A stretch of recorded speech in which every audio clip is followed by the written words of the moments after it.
No one warns you about this phase, the age where you're not a child anymore. But you don't feel like an adult either. You're supposed to have direction, purpose, confidence, a plan. But instead, you feel scattered. Too many options, too many comparisons, too much pressure, and not enough clarity. You wake up with the quiet question in your chest. Am I falling behind? You see others moving fast, careers, relationships, money, confidence, and your mind starts whispering, everyone is moving forward, except me. But here's the truth. Most people never hear. Feeling lost between 20 and 30 is not a sign of weakness.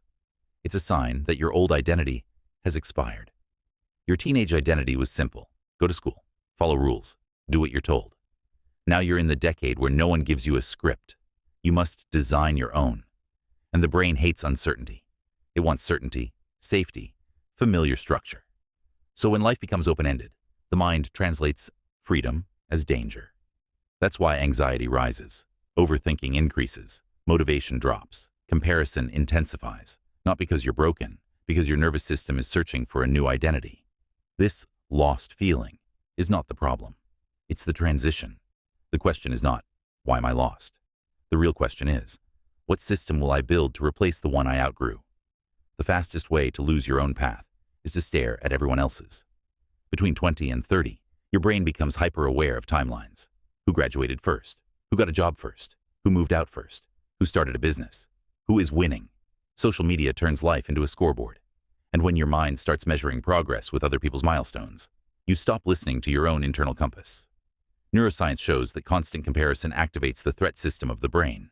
It signals, I'm behind, I'm unsafe, I need to catch up. This pushes you into rushed decisions, choosing careers you don't resonate with, relationships that don't align, goals that look impressive but feel empty. Not because you truly want them, but because you don't want to feel left out. The problem is not that others are progressing.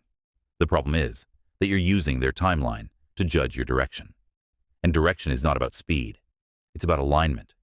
You can move fast in the wrong direction and still feel lost. Between 20 and 30, your job is not to catch up. Your job is to discover what you are actually built for before you lock yourself into a life that looks right but feels wrong. When you let comparison decide your moves, you don't build a life, you borrow one. You followed the rules, went to school, tried to be responsible, did what society said leads to success, yet something still feels off. Not depressed, not hopeless, just disconnected, like you're moving, but not toward anything that excites you. This happens when your life is built on external validation instead of internal alignment. Your brain is wired to feel meaning when three things are present: progress, autonomy, purpose. But in your 20s, most people only have one: activity. Busy, but not fulfilled. Occupied, but not oriented. Productive, but not purposeful. So the mind starts asking, what is all this for? And when that question has no answer, motivation collapses. You're not lazy, you're not broken, you're underdirected. You've been stacking actions without stacking meaning. The result is a strange emotional state. You're functioning, but not inspired. Capable, but not driven.